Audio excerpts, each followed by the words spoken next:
Bueno, hoy tenemos un Ateneo que lo compartimos con la gente de GSK, así que primero que nada agradecerle a GSK el hecho de querer participar y interesarse en trabajar con nosotros. Para nosotros es muy importante poder trabajar con ustedes, así que muchas gracias. Y la idea, yo voy a hacer una muy breve introducción y después la que va a hablar de vacunas y por qué sabe, eh, es la doctora Astrid Smoot, a quien todos conocen y queremos mucho, pero yo solamente voy a hacer una introducción más filosófica que otra cosa. No poseo conflictos de interés.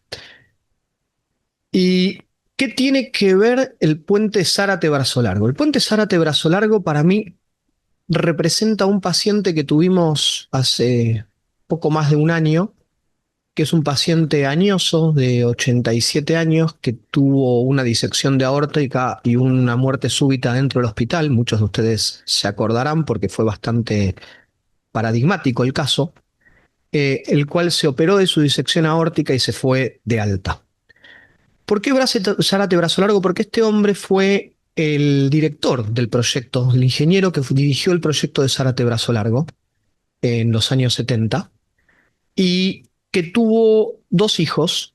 El primer hijo, cuando era muy joven, discapacitado, con una discapacidad importante, que hoy tiene cerca de 60 años, a quien conocí porque atendí en alguna oportunidad.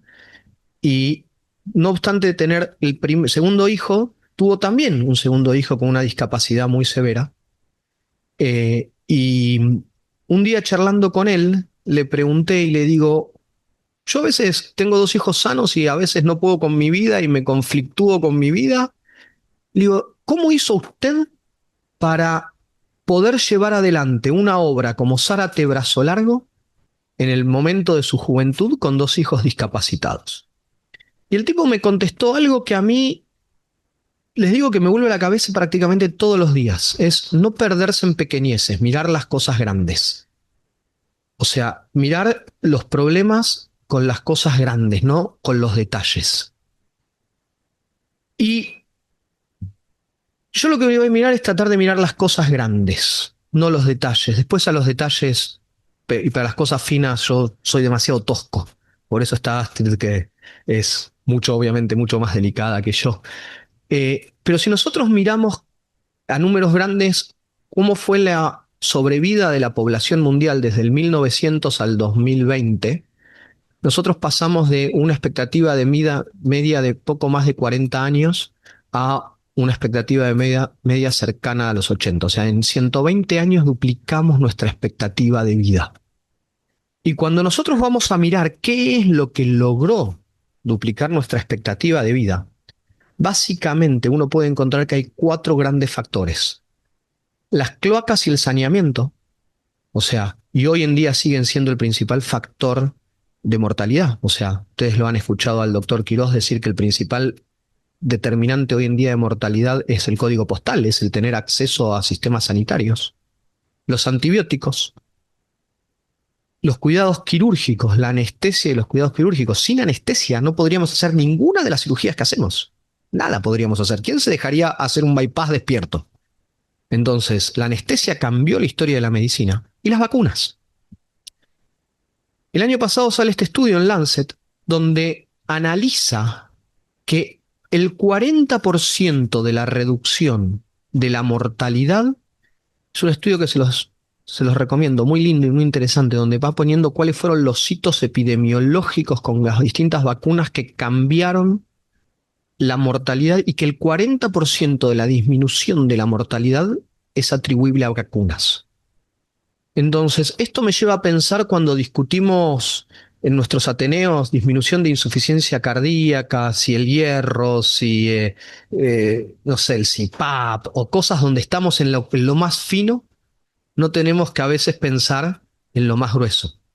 La vez pasada en un meeting sobre insuficiencia cardíaca de los cuales participamos, yo planteé que sería de buena práctica clínica que sea que todos los pacientes que participen en el meeting, en el trial, estuviesen vacunados, que es standard of care y es una indicación. Entonces, no podemos estar viendo y testeando drogas que tienen márgenes de eficacia en reducción de reinternación del 10%, cuando sabemos que el 10% de las reinternaciones son por infecciones respiratorias.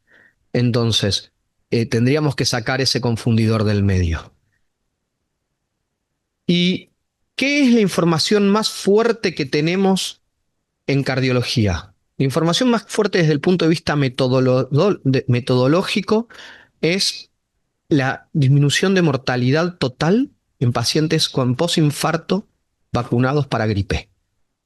En este estudio es interesante porque era un estudio que para entrar los pacientes no se tendrían que haber vacunado previamente. Tenían que ser una población que no se vacunaba y dentro de las 72 horas del infarto se los vacunaba para gripe y nosotros discutimos siempre si esto reduce mortalidad, si reduce internación, bueno, acá reduce mortalidad total.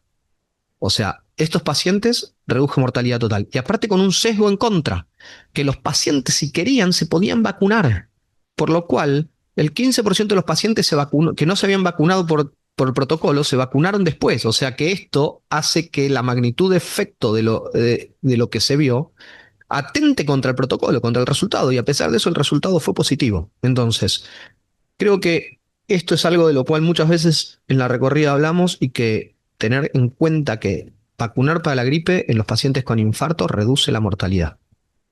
¿Y cómo se trata esto? ¿Cómo se interpreta esto? Un estudio publicado la semana pasada acerca de fisiopatología de la interacción de las vacunas y la reducción de eventos cardiovasculares. Entonces, es interesante porque cuando miramos el estudio, el AIMI, no se redujo el infarto, pero se redujo la mortalidad total y la cardiovascular. Y esto tiene que ver con disminución del grado de inflamación. Sabemos que, y repetimos que la enfermedad cardiovascular es inflamación. No encontramos un target que haya demostrado hasta ahora reducir la inflamación y reducir eventos. Pero vacunas, a través de disminuir el gatillo de la inflamación, demostraron reducir eventos, nada más y nada menos que mortalidad. Entonces, creo que es algo que tenemos que empezar a tener y mirándolo en grandes formas más presente. Y probablemente a través de disminución de daño endotelial, disminución de inflamación, disminución de trombosis. Son múltiples los mecanismos. Yo no les puedo decir cuáles son, pero que claramente hay estudios. El único que es randomizado es el AIMI, pero hay estudios en diferentes poblaciones y con diferentes grupos de pacientes donde la vacunación reduce los eventos de todos estos puntos finales cardiovasculares. Y que las infecciones respiratorias son la primer causa no cardiovascular de descompensación. Y cuando miramos detalladamente cuáles fueron las causas de descompensación de los pacientes con insuficiencia cardíaca, el cual el 10% fueron infecciones respiratorias, vemos que solamente es superada por arritmias, porque la falta de compliance a la dieta o al ejercicio es también 10%, o sea, que compartirían la medalla de plata con la falta de adherencia al tratamiento de las infecciones respiratorias. Y lo interesante es que es la segunda causa, pero es la primer determinante de mortalidad, junto con los síndromes coronarios agudos. O sea, los pacientes que se internan por infecciones son los que, donde las infecciones, la causa de descompensación de la insuficiencia cardíaca son los que más mortalidad tienen a 90 días. Y tratando de traer un poquito más de información que venga de estudios randomizados, en un estudio en el Paradigm, hicieron un análisis de qué pasaba con los pacientes que estaban vacunados versus los que no estaban vacunados. Y fíjense que de vuelta, si bien no era el objetivo de este estudio, los pacientes, tanto en un análisis no ajustado como un ajustado por propensity score, la mortalidad total de los pacientes que se trataban, estaban vacunados, disminuía. Entonces, esto es algo que creo que para nosotros tiene que estar en nuestra agenda. Es algo que para nosotros, y cuando pensamos en disminuir eventos secundarios de nuestros pacientes, tiene que estar en nuestra agenda. Y esta es una placa de un paciente de la semana pasada. Esto no me fui a hurgar 200 años en la historia clínica. Es una placa de un paciente que viene y se interpreta como insuficiencia cardíaca y había algunas cosas clínicas que no nos cerraban para insuficiencia cardíaca. Y dijimos, ¿esta placa es congestiva o esta placa es algodonosa? Y dijimos, hisopémoslo al paciente. Hisopémoslo, lo hisopamos para COVID influenza, dio negativo, pero seguíamos creyendo que esto era un virus, que otra cosa, así que le hicimos un film array y era un adenovirus. Entonces, creo que los virus para nosotros no solo actúan como desencadenantes, sino que actúan como diagnósticos diferenciales que en muchos pacientes nos ayudan mucho en la toma de decisiones y en la clínica antes de ponerle diuréticos que nos lleva a la falla renal. Es un confundidor y es un determinante de comorbilidades. Entonces, las infecciones respiratorias están ahí en todos nuestros pacientes. Y esto es un trabajo que salió recientemente, publicado de una base de datos coreana de 2.800.000 pacientes, donde ahora lo que plantea es no solo los virus respiratorios como la influenza, el sincicial respiratorio son un desencadenante y un determinante de eventos cardiovasculares, sino el zóster. O sea que otros virus que no afectan directamente el aparato cardiovascular o respiratorio también se asocian a través de probablemente de inflamación con mayor riesgo de eventos cardiovasculares. Entonces, esto a partir de la IMI en infarto, para nosotros que nuestros pacientes estén vacunados es una indicación clase 1A. Creo que si tenemos que discutir algo es por qué no lo hacemos más. Y en insuficiencia cardíaca es 2A con nivel de evidencia B. Y cuando uno lee editoriales de por qué no es 1A, es porque la discusión ronda acerca de la ética hoy en día de dejar de vacunar, hacer un estudio randomizado en el cual no se vacunen a pacientes con insuficiencia cardíaca. O sea, el consenso es tal que nadie haría un estudio randomizado para decir, darle a esto un nivel de peso 1 para decir que esto hay que vacunar a pacientes con insuficiencia cardíaca. Entonces, ¿qué hacemos nosotros? Esto es muy sencillo. Esto es el gráfico. ¿Se acuerdan? Yo aprendí a sumar con la maquinita que entraban unas cosas y salían otras cosas. Bueno, en esta maquinita entran pacientes con insuficiencia cardíaca al hospital italiano y lo que hicimos fue fijarnos cuáles los pacientes con insuficiencia cardíaca que se internaron entre los años 2022 y 2023 en la unidad coronaria, cuántos estaban vacunados para gripe y solamente un tercio estaban vacunados para gripe. Y nos fijamos qué pasó en el 2024 con esos pacientes si se habían vacunado para gripe. O sea, solamente un tercio estaban vacunados para gripe. Esto no quiere decir que solamente un tercio de los pacientes estén vacunados. Esto quiere decir que solamente un tercio estuvo vacunado adentro del hospital. ¿Está bien? ¿Por qué? Porque muchos de estos pacientes, mis padres, mi madre estuvo internada acá y se vacunó, pero no en el hospital porque se vacunó en otro lado. Entonces hay muchos pacientes que se pueden haber vacunado y que nosotros tengamos un subregistro. Pero yo esperaría que si nosotros tomamos una actitud activa, muchos de esos pacientes se vacunen adentro del hospital y no todos afuera. O sea, que hubiese esperado que por lo menos un porcentaje suba la vacunación adentro del hospital. Entonces, yo lo planteo como una señal de alarma, es decir, ¿qué hacemos nosotros? Para nosotros, eh, mirar lo que hacemos nosotros a veces puede decir, no hacemos todo bien, y tal vez alguien puede criticar que uno presente esto, pero me parece que mostrar que a veces no hacemos las cosas perfectas es la única forma de que tenemos de mejorar. Y si queremos mejorar y hacer las cosas mejor, también hay que mirar qué es lo que podemos hacer mejor. Y me parece que acá tenemos una oportunidad de mejora. Muchas gracias. Ahora, para quienes no la conocen, que creo que en el auditorio deben ser muy poquititos, la doctora Astrid Smoot, para empezar, fue compañera mía de la residencia, entramos juntos al hospital el 1 de junio del año 2000, hace 25 años, Astrid, una gran compañera, una gran médica, diploma, medalla de plata, de oro de la Universidad de Buenos Aires.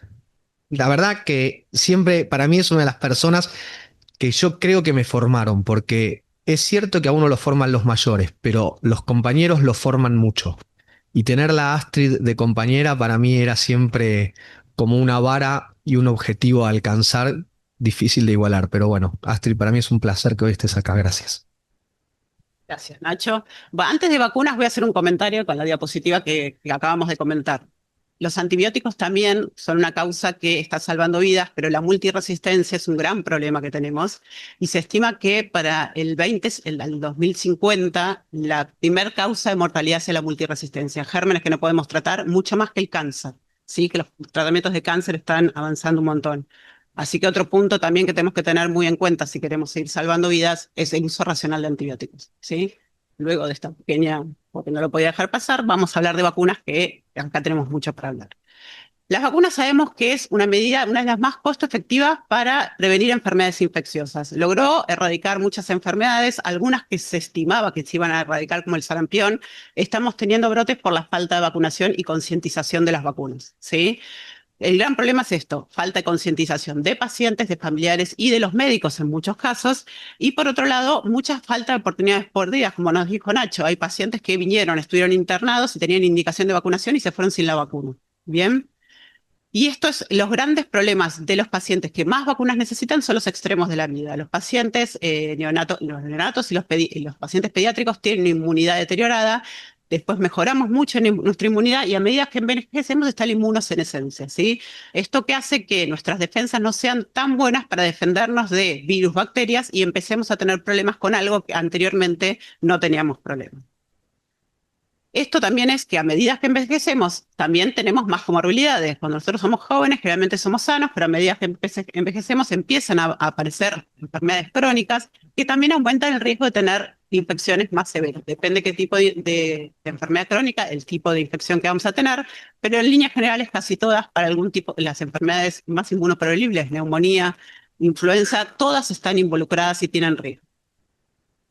Tenemos una gran ventaja que el calendario de vacunación de la Argentina es muy bueno, ¿sí? Y tenemos muchas vacunas gratuitas que, como dice Nacho, muchos no se vacunan en el hospital porque en el hospital por ahí les sale plata y si van a un vacunatorio del Estado se las dan gratis y estas vacunas las tenemos que utilizar porque el paciente puede dárselas gratuitamente en cualquier centro de salud.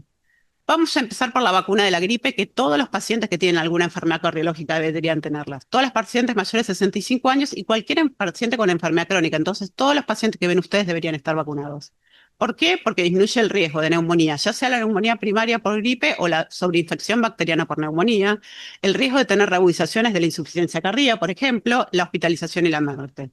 La vacunación tiene que ser anualmente y todos los el personal de salud que ve a estos pacientes también debe estar vacunada. Por eso este año le pusimos el sticker que lo tienen que llevar consigo porque los médicos que no están vacunados deberían recorrer con barbijo durante la época que tenemos invernal con circulación de virus. Vacunas disponibles hay varias, ¿sí? Hay algunas que son trivalentes y cuatrivalentes. ¿Cuál es la diferencia entre las dos? Las trivalentes y las cuadrivalentes tienen dos serotipos de A. Y las trivalentes tienen uno de B y las cuadrivalentes dos de B. ¿Qué circula en la Argentina? La gran mayoría A. Sí, entonces no nos matemos para conseguir la cuadrivalente. Si están las dos disponibles, cuadrivalente es mejor porque algo debe circular, pero con la trivalente, la gran mayoría de los virus que circulan las tenemos cubiertas. Y después hay vacunas. Están las estándares y las adyuvantes o las altas dosis de antígeno. Tanto las adyuvantadas como las dosis altas de antígeno tienen mayor respuesta inmunológica. ¿En quién está indicado? En los pacientes mayores de 65 por su inmunosenescencia y los inmunocomprometidos. Lo mismo digo, si tenemos estas vacunas, mejor dárselas. Si no la tenemos, si tenemos la vacuna común es mejor que no vacunarlos. La vacuna para el virus del COVID es toda una discusión porque no hay guías actuales y todos se recomiendan en base a lo que fue el principio de la pandemia, ¿sí? Pero la recomendación actual sigue siendo que en los pacientes mayores de 50 y los pacientes de riesgo reciban una vacuna cada 6 meses. Nosotros lo que estamos haciendo por la parte de infectología es, si nos parece que cada 6 meses, si no tiene altísimo riesgo como un trasplante reciente, no se la estamos dando, pero anualmente, junto con la gripe, la indicación es que las dos vacunas vayan juntas. O sea que una vacuna anual creemos que es suficiente, salvo pacientes de alto riesgo. La vacuna del neumococo, ustedes saben que los pacientes que tienen alguna enfermedad cardíaca tienen un riesgo incrementado por 3 de tener una enfermedad neumocócica invasiva si lo consideramos con la población general. Y el objetivo de la vacuna es principalmente esto, no evitar la neumonía, sino la enfermedad neumocócica invasiva y la mortalidad asociada a la vacuna, que es un 20%. Hay dos tipos de vacunas disponibles. Tenemos la polisacárida y la conjugada. ¿Qué diferencia tienen entre las dos? La polisacárida tiene una respuesta T independiente, lo cual hace que no tenga mucha memoria inmunológica, que cuando ven el gráfico es la curvita de abajo, que bajan los anticuerpos cuando la vacunamos, perdón, sube los anticuerpos cuando la vacunamos y con el tiempo decrecen, por eso requiere refuerzos. Y esta vacuna no elimina la aportación, por lo cual no tiene efecto rebaño. Esta es la polisacárida 23 serotipos. Y por otro lado están las conjugadas. Al tener una vacuna, una respuesta T dependiente, sí genera inmunidad de rebaño, saca la aportación faríngea, entonces hace esto que al vacunar a una persona protejamos al grupo, ¿sí? Y esta vacuna lo que tiene bueno es que los anticuerpos duran mucho tiempo en el tiempo, ¿sí? Por estar conjugada, ¿sí? Y disponibles está la 13, la 15 y la 20 serotipos. En la Argentina tenemos la 30 y 20 serotipos. La 15 no la tenemos en este país, ¿sí? Entonces, ¿qué diferencias hay entre las vacunas? Anteriormente, cuando teníamos, acá tenemos todas las vacunas y los espectros que cubren. La conjugada 13 serotipos, en la Argentina con los serotipos que circulan, tenemos aproximadamente un 70 de cobertura contra los patógenos que producen neumonía invasiva. Por lo cual se hacía la secuencial. Primero lo vacunábamos con una conjugada y después le daban la polisacarida para ampliar el número de serotipos cubiertos. Actualmente, con las distintas vacunas que fueron incorporándose, fíjense que la de 20 serotipos que la tenemos actualmente cubre casi el 30% de los que no estaban cubiertos por la vacuna 13 conjugada. Entonces, con esta vacuna están cubriendo casi todo el espectro de neumocóxico invasiva, por lo cual la vacunación secuencial ya no tendría mucha indicación. Entonces, ¿cuál es la recomendación actual para vacunar de neumococo? Si el paciente no está vacunado previamente, idealmente darle una conjugada 20 y con eso nos aseguramos anticuerpos a largo plazo. Por el momento no se recomienda vacunación con la conjugada. ¿Sí? Hay que ver estudios a largo plazo, pero por el momento con una sola estaríamos cubiertos. Y si no la tenemos, porque estamos en un sector que no la tiene o no está disponible, seguimos con la secuencial como alternativa. La 13, la conjugada 13 y al año la polisacarida 23. Y recordar los refuerzos. Los pacientes que ya tienen vacunas previas, que se han dado, que son la mayoría de los pacientes, o deberían ser la mayoría de los pacientes. Si se dieron una conjugada 13, una polisacarida 23, con un año de diferencia, le deberíamos dar una conjugada 20. Y si ya tienen el esquema completo de vacunación dada, o sea, la secuencial, la conjugada, la polisacarida, a los 5 años de esa vacunación estándar, deberíamos darle una conjugada 20 si está disponible. Si no tenemos la conjugada 20, deberíamos darle la 23. Sí. Creía que me querías decir algo. Si me quieren interrumpir, no hay problema. Vacuna doble y triple celular. ¿Por qué la traigo? Porque generalmente los pacientes están sobrevacunados para esto, ¿sí? Nos pasa contrariamente a lo otro. Un paciente que tiene el esquema primario se llama 3 dosis en la vida independientemente de cuándo se la dio. No importa que no se la haya dado, chicos. Se las dio por 3 cirugías, por un corte que se le haya hecho, 3 vacunas a lo largo de su vida, se considera que están cubiertos, ¿sí? Y con una vacunación, a partir de ahí, la inmunidad en pacientes normales dura 25 años. Entonces, si tenemos un paciente que no se vacunó hace un montón y lo vamos a operar o tiene cualquier traumatismo, con una única dosis alcanza. Si no hay que darle, porque muchas veces lo que vemos son estos pacientes que vienen, le dan una vacuna, te dicen que te tenés que vacunar al mes y otro refuerzo. No. ¿Sí? Si con 3 vacunas han tenido a lo largo de su vida, un único refuerzo dura 10 años. ¿Sí? Y algo importante que hay que hacer es, en la edad adulta, una de las dobles bacterianas hay que reemplazarle por una triple bacteriana celular. ¿Quiénes la tienen dada seguro? Las mujeres que estuvieron embarazadas porque en el embarazo se da esta vacuna. En los hombres generalmente se olvidan de esta dosis y no la tienen dada. Estas son las que están en calendario que podrían ir a cualquier centro y dársela, centro de salud dársela. Después hay vacunas que fuera del calendario y les voy a explicar por qué son importantes también dárselas. La vacuna del varicela zoster, como dijo bien Nacho, la inmunosenescencia es el principal factor de riesgo para tener zoster. ¿Sí? ¿Que es la inmunosenescencia? Envejecer. A medida que más edad tenemos, más riesgo de tener zoster tenemos también las personas. Datos de Estados Unidos que indican que a lo largo de la vida, aproximadamente 20% de la población va a tener un episodio de zoster. Algunos más leves, algunos más graves. Y a medida que envejecemos, este riesgo, por supuesto, es mayor. El herpes zóster en la forma aguda se presenta como una enfermedad metamérica, generalmente afecta una raíz nerviosa, ¿sí? Que produce estas lesiones bastante características, que el principal problema en los pacientes cardiológicos no es el zóster diseminado ni estas complicaciones, sino la neuralgia posherpética, que es ese dolor que le queda a los pacientes después de tener un episodio de herpes. Esto, más o menos, de toda la población que tiene zóster, un 10 a 15% queda con neuralgia posherpética. No es un número chico, es un número bastante importante. Y si el zóster aparece después de los 60 años, este número suma a un tercio. Si un tercio de los pacientes que tienen zóster mayores de 60 van a quedar con neuralgia posherpética. La duración es muy larga generalmente, ¿sí? Y hay un estudio que lo que hicieron es interrogar a los pacientes que quedaron con neuralgia posherpética y se le daban tratamientos, que no hay tratamientos estándares, es difícil de tratar. Solamente 14% de los pacientes se sentían satisfechos con el tratamiento y no tenían dolor, ¿sí? Podían tolerar el dolor. Entonces, como complicaciones del herpes, lo más frecuente que vamos a encontrar es la neuralgia posherpética, que ya nombramos, pero hay formas cutáneas diseminadas, que es más en los inmunocomprometidos, los pacientes trasplantados, por ejemplo, o la sobreinfección de las lesiones, que eso puede dejar cicatrices. Están las cosas neurológicas. Dentro de lo neurológico, lo más común de ver es la mielitis, pero puede haber encefalitis y otras causas. La afección ocular, que cuando afecta el nervio ocular es muy común que se afecte la visión, y ese es un problema futuro para el paciente. Y la parte vascular, que ahora vamos a hablar un poquito de eso, pero que Nacho más o menos hizo la introducción. Nosotros sabemos que después de una enfermedad por herpes, de la reactivación del herpes, hay aumento del riesgo de enfermedad, ya sea coronaria o cerebrovascular. Y esto, como dijo, lo que está muy relacionado es la inflamación sistémica que dejan los virus, ¿sí? Por el otro lado, puede haber disfunción autonómica que aumenta el tono simpático con la presión arterial. Y hay alguna teoría que ustedes saben que cuando se reactiva un zóster hay una viremia transitoria. Y esa viremia transitoria puede producir una vasculitis de la vasa vasorum de las arterias, ¿sí? Tanto coronarias como a nivel del sistema nervioso central, y podría ser el responsable del mecanismo posterior de los eventos cardiovasculares asociados al zóster. Cuando hablamos de los fenómenos cerebrovasculares asociados al zóster, generalmente tienen una mediana de un mes posterior al episodio y al año más o menos tiende a normalizarse el riesgo comparado con los que no tuvieron zóster. La mayoría lo tienen dentro del mes, 3 meses menos frecuente y al año se normaliza.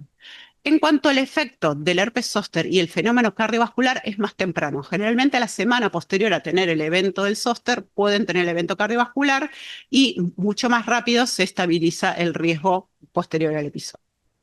Tenemos una vacuna para zóster. Anteriormente había una vacuna que era a virus vivo inactivado, que lo que se vio que tenía muy poca duración de efecto en el tiempo. A los 2 años de vacunado ya era como que perdía mucho el efecto y no nos daba protección. Esta vacuna es una vacuna que lo que tiene, la glicoproteína E forma parte de la membrana, de la estructura del virus, y el adyuvante lo que hace es que tengamos una respuesta mucho más robusta y más duradera en el tiempo. Las dosis son 0 y 2 meses, pero puede hacerse un acelerado de 0 a 1 mes, y si no le dimos la vacuna hasta 6 meses, se vio que la respuesta es igual que darla en los tiempos correctos. Este es el estudio Pivot que hicieron para ver la eficacia de la vacuna. En naranja vemos los que no están vacunados, en verde los vacunados, y vieron que la tasa de incidencia en todas las edades fue menor en el grupo de vacunados, teniendo una eficacia clínica de la vacuna, estos con 4 años de seguimiento, arriba del 90% en todos los grupos. Esta es la unión del SOE 40, que es el estudio Pivot, en mayores de 40, y el SOE 70 en mayores de 70, y el mayor de 70 suma los mayores de 70 del SOE 50, no sé si se entendió, lo dije medio raro. Herpes zóster, la efectividad es 97% en los mayores de 50, 91% en los mayores de 70. Para neuralgia posherpética, 91% en los mayores de 50, 88,8% en los mayores de 70. Y otras complicaciones neurológicas oftálmicas, 93% en los mayores de 50 y 91,6% en los mayores de 70.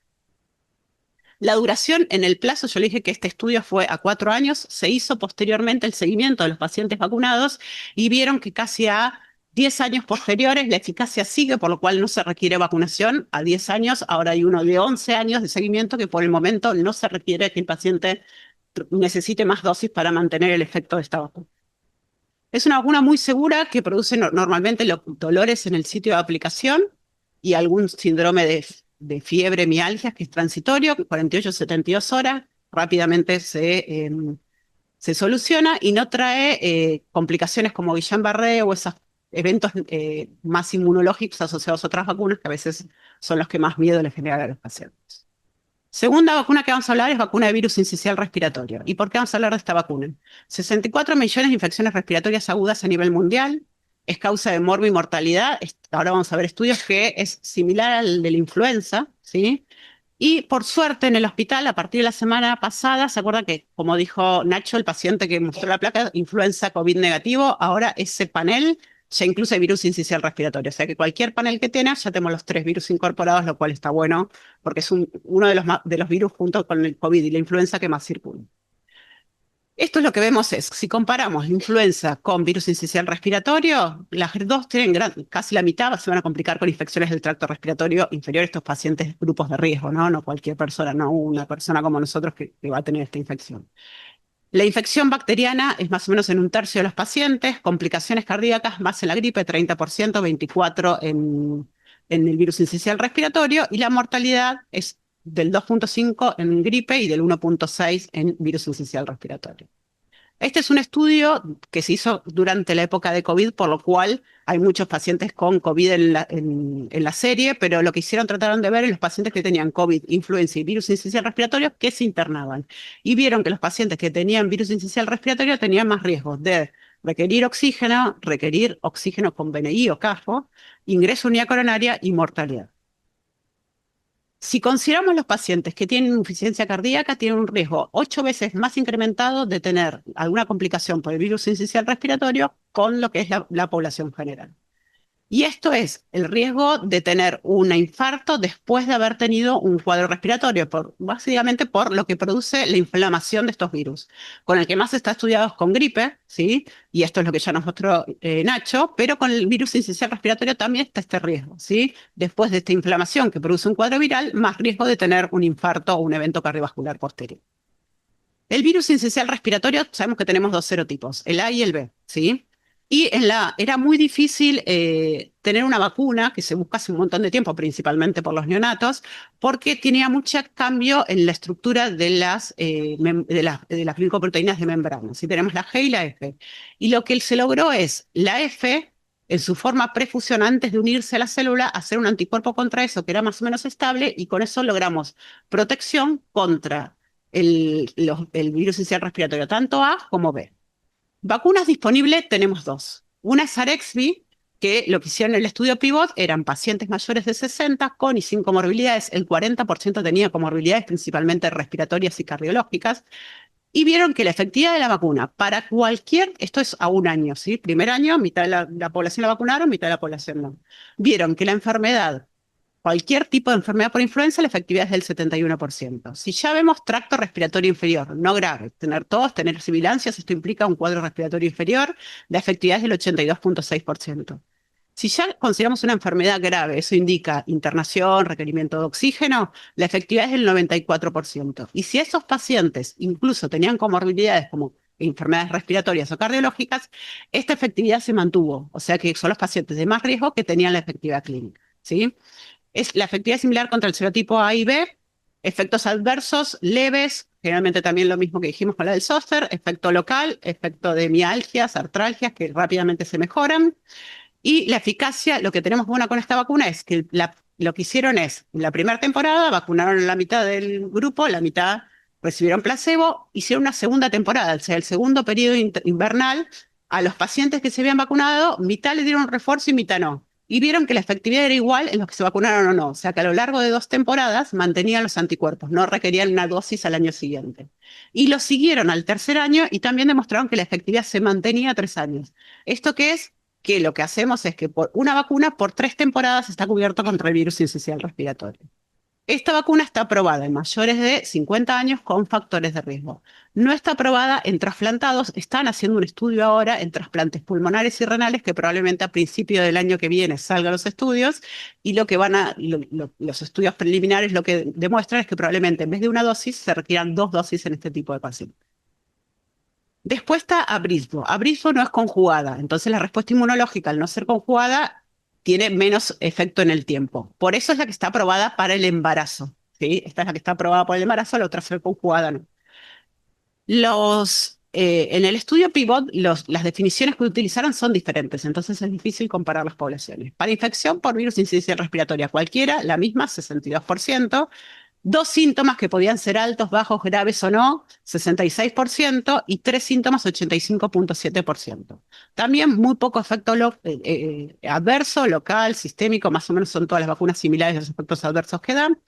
Esa efectividad a lo largo de 2 temporadas. Acá lo que hicieron es seguirlos, no lo hicieron como el otro que en la segunda temporada vacunaban a un grupo y al otro no, sino le siguieron en el tiempo y vieron que por 2 años es efectiva.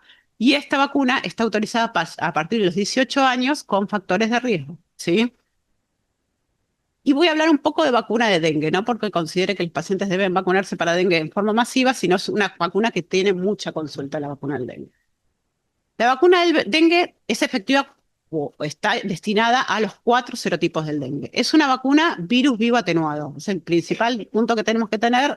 Pacientes inmunocomprometidos no deberían aplicársela. La ANMAT la permitió arriba de los 60 años, pero no hay estudios clínicos que digan que no, es segura y efectiva arriba de esa edad. Hay algunos estudios en la vida real que demostraron que no tiene grandes efectos adversos y que realmente protege, pero no hay, el estudio pivot es incluso en menores de 18 años.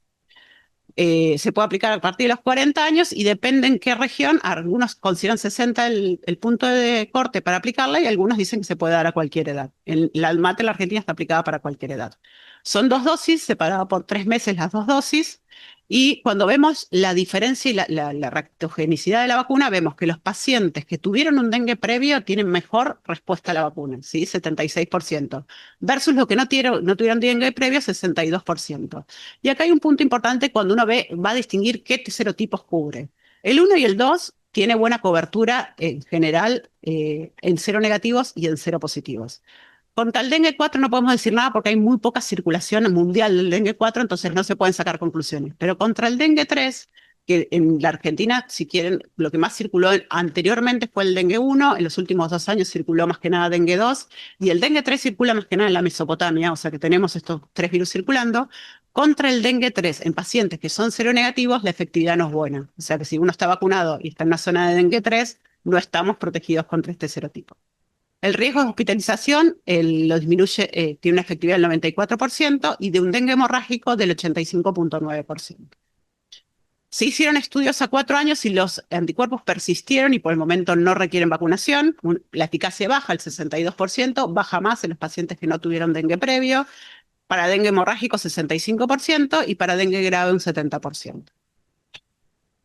Es segura, no presentó efectos adversos graves, incluso los seronegativos. Sí, lo que se vio es, los seronegativos tienen, como es un virus bioatenuado, 30% van a tener una viremia asociada a la vacuna, ¿sí? Que generalmente, como uno es inmunocompetente, puede controlarla, pero los pacientes seronegativos tienen más este efecto que los seronegativos, que es menor del 10%. Y no tuvo mayores riesgos importantes y efectos adversos locales como cualquier vacuna. Y los dejo con una reflexión que es lo que estamos viendo nosotros es, a pesar de tener cada vez, esta es la paradoja de las vacunas, a pesar de tener cada vez vacunas mejores, más seguras y con mejores estudios que demuestran que son buenas, cada vez la gente se vacuna menos, ¿sí? Y ahí vamos nosotros como médicos, es lo que siempre hablamos. Esto si fuera un grupo de antivacunas, todos salimos acá y todos en las redes sociales, lo que hablamos el otro día cuando hicimos la vacuna para pacientes, todos estaríamos posteando, no hay que vacunarse, no hay que vacunarse, pero acá como la mayoría estamos convencidos que las vacunas sirven, no tenemos una forma de difundirlo activamente que hay que vacunar a los pacientes, ¿sí? Entonces va en nosotros tratar de que los pacientes se sigan vacunando, ¿sí? Y que todos, por lo menos nuestros pacientes, tener al tanto en todas las consultas, pensar que las vacunas es un hecho importante y recordarlas. Generalmente lo que recomendamos como infectólogos es anclarla a una vacuna que nos acordemos. Todos los pacientes tienen que vacunarse anualmente para la gripe. Cuando veamos la vacuna a la gripe, rechequear. ¿Qué vacunas le faltan aparte de la gripe? Y es el momento ideal para dárselas. Una vez por año, tenerlo presente. Muchas gracias. No sé si alguien quiere hacer algún comentario, reflexión, pregunta. Arturo. Estuvo muy buena la presentación, Astrid, realmente la disfrutamos mucho. Te quería hacer una pregunta que probablemente habla de cierto desconocimiento de parte nuestra. Algunas veces dicen las cepas que se están acá, las vacunas se van a aplicar para las cepas que estuvieron circulando en el hemisferio norte. Sí. Entonces uno se pregunta, pero ¿y ellos qué hacen? ¿Cómo hacen? ¿Cómo estiman ese hito? ¿Por qué no podría ser al revés? Que ellos se vacunen con las cepas que están circulando acá. Entonces me pregunto, ¿en qué medida, qué tantas bases científicas tiene esta historia? O sea, nosotros vacunamos contra las cepas que estuvieron en el invierno anterior en el hemisferio norte o deberíamos hacer un cierto estudio de prevalencia y después saber con qué vacunar. Esa es la primera pregunta. Y la segunda es la siguiente. Vos dijiste en dos situaciones, uno creo que era el sincicial respiratorio, me parece que era, y el otro el zóster, creo que eran los dos, que genera un escenario inflamatorio que predispone a tener un evento vascular. Esto puede ser así, pero podría ser de otra forma. Y hay un factor de riesgo común para tener el problema vascular y para tener la infección respiratoria. Y en este caso la secuencia es un aspecto menor, pero más allá de que el software condiciona esa historia, podríamos decir, mira, hay condiciones propias y comunes para la enfermedad vascular y para el software. ¿Cuál es tu opinión con respecto a estos dos puntos? Y Empezamos por vuelvo a el decir que estuvo muy buena la presentación y que tal vez habla del poco conocimiento que tenemos Vamos a nosotros. empezar con la gripe. La mayoría de los estudios son del hemisferio norte porque ellos estudian, básicamente. Vamos a la realidad, entonces nosotros copiamos lo que hacen ellos. El NIH, que es el centro del CDC que está estudiando todo lo que es virus respiratorios, está empezando a estar interesado en esto y nosotros estamos mandando muestras, ¿sí? O sea, esto a futuro tenemos estudios de pequeños centros que mandamos muestras y están viendo cuáles circulan y están comparando.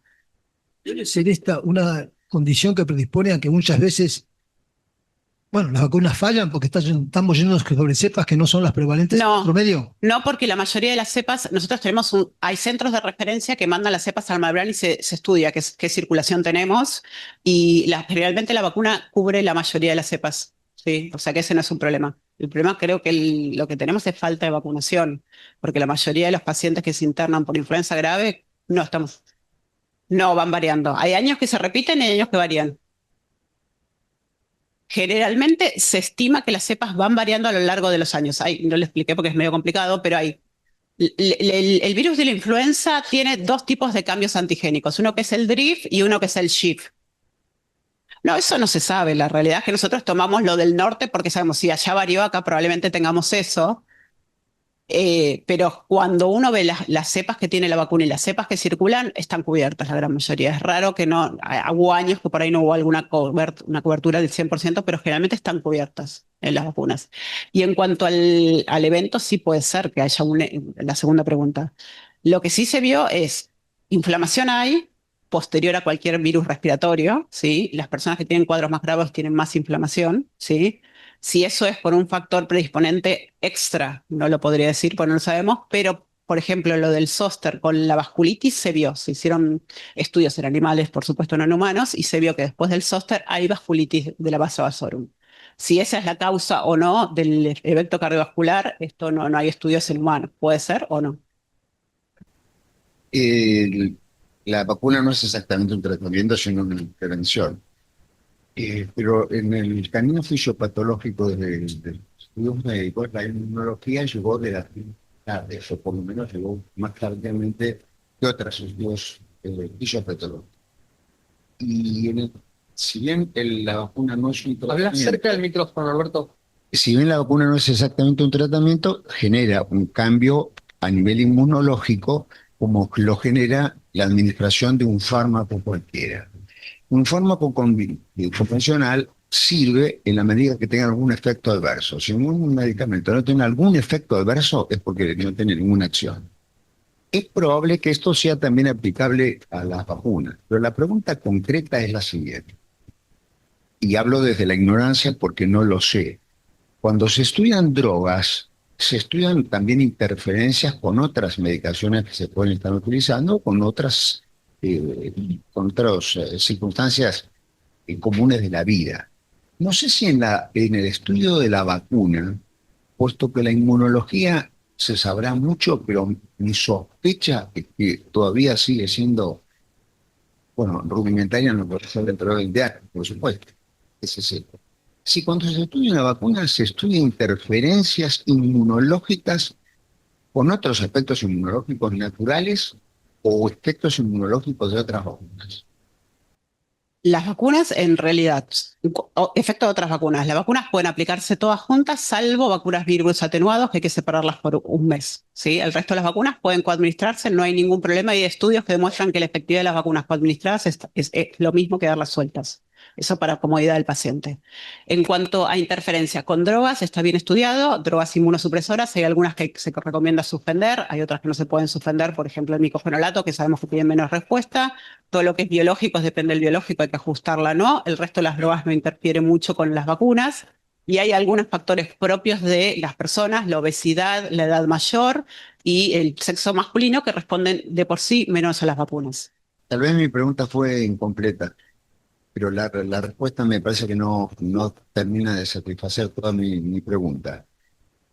No, la pregunta no es si se puede dar simultáneamente todas las vacunas. Las vacunas dejan un efecto residual, por eso protege al paciente a largo plazo.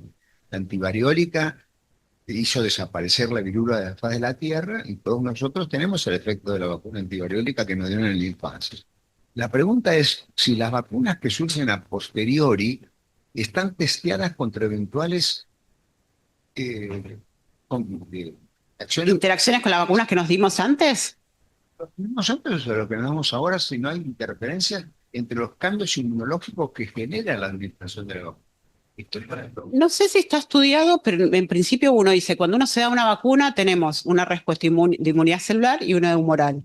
La humoral es la que perdemos más rápido, por eso los anticuerpos a veces post vacuna se pierden, y la celular es la que nos protege. Cuando uno tiene contacto a futuro con esa vacuna, ¿sí? Tenemos la memoria celular que reactiva y nos protege, ¿sí? Esa memoria celular la tenemos contra un montón de cosas que tuvimos naturalmente y contra las vacunas. Y son linfocitos que quedan ahí en la memoria inactivados. No entiendo, no entendería por qué una nueva vacuna alteraría esa inmunidad o tendría que tener algún cambio. No sé si para ese lado va la pregunta.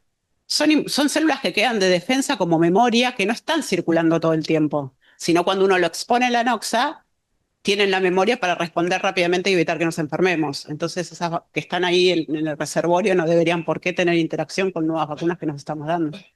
Muchas gracias y felicitaciones. Te quiero hacer una pregunta. La vacuna del zóster está indicada en personas mayores. Si yo tengo un paciente joven que tuvo zóster, que yo sé que tuvo un zóster clínico, ¿eso es un motivo para vacunarlo más joven? O sea, que no esperar a que tenga indicación para que cuando sea más grande no se reactive o no se reactive antes, ¿o no hay indicación de vacunarlo precozmente? La indicación de zóster es mayores de 50 o mayores de 18 con algún factor de riesgo. Si tuviste zóster más joven, algo le pasa al paciente que tiene zóster. Lo mismo que la neumonía. La neumonía se indica mayores de 60, pero si tengo una neumonía por neumococcus invasiva o una meningitis o cualquier enfermedad invasiva por neumococo con gente más joven, uno lo vacuna porque indudablemente hay algo de la inmunidad que no entendemos que ese paciente tiene más riesgo. El zóster tiene hasta un 10% de recaídas. O sea, después de tener un episodio de zóster, podés tener un segundo zóster. A más tiempo, más probabilidad, porque el zóster vendría, si vos tenés un zóster, funciona como una memoria inmunológica que vos aumentás tu inmunidad a futuro, pero se ve que a partir de los 2 años esa inmunidad baja y tenés más riesgo de tener un segundo zóster.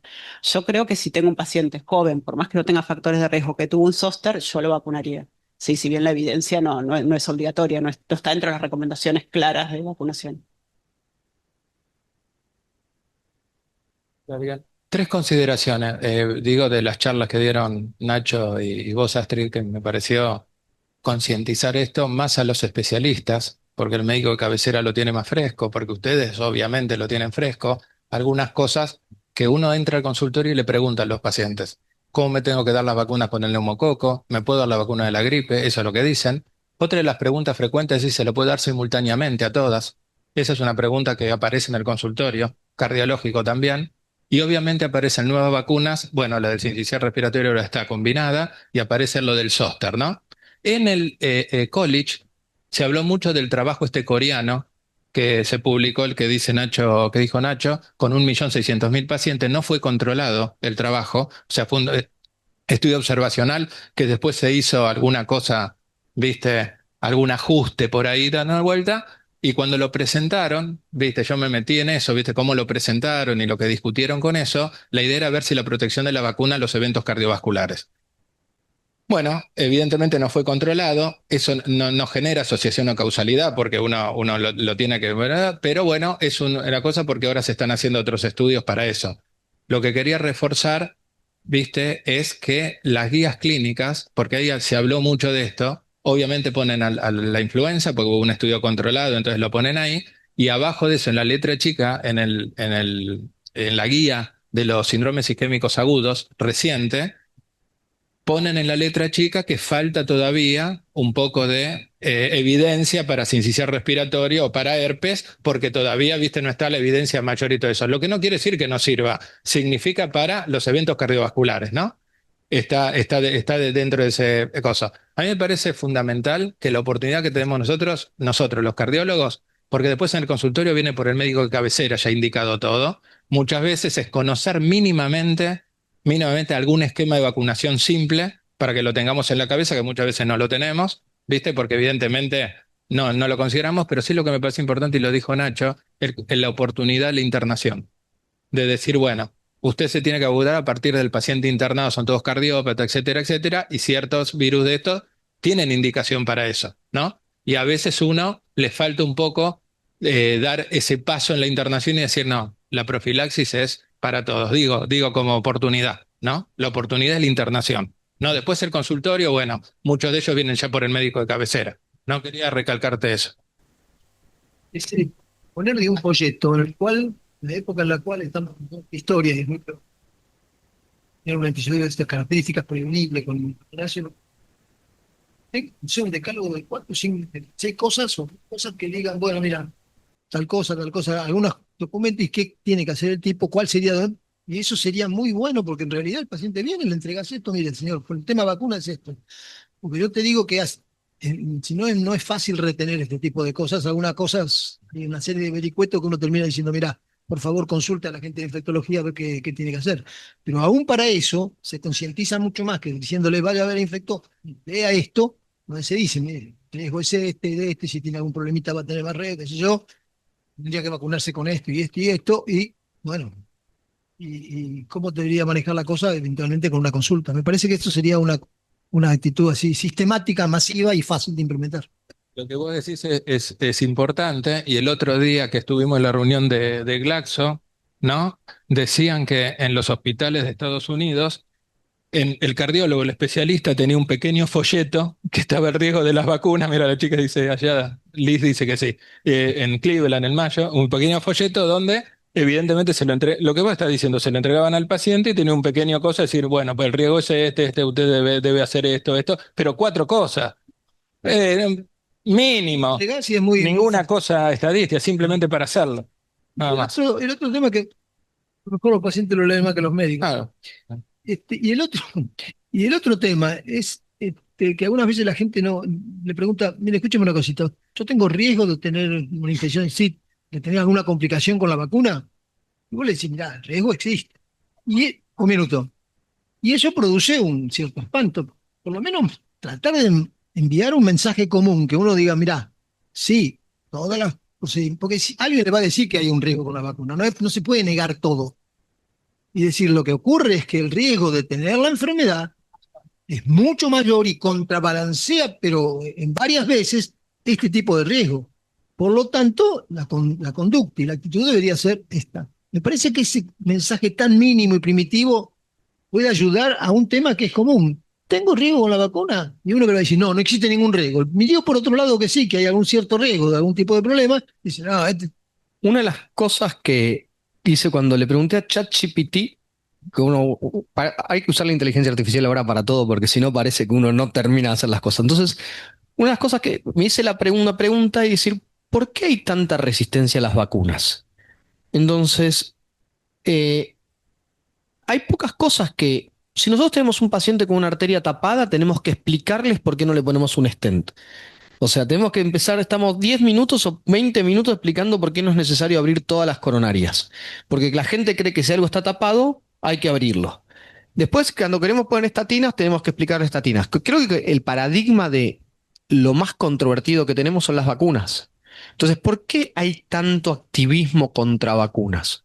Entonces, yo creo que eso tiene que ver con historias o cosas que tienen que ver con desinformación, con mal manejo de la industria por ciertas vacunas que no fueron, en su momento no se manejaron eh, en forma prolija, por decirlo de alguna forma, y hay un estudio que después fue retractado, porque es importante decir, un estudio que se retractó que asociaba la vacunación con el autismo.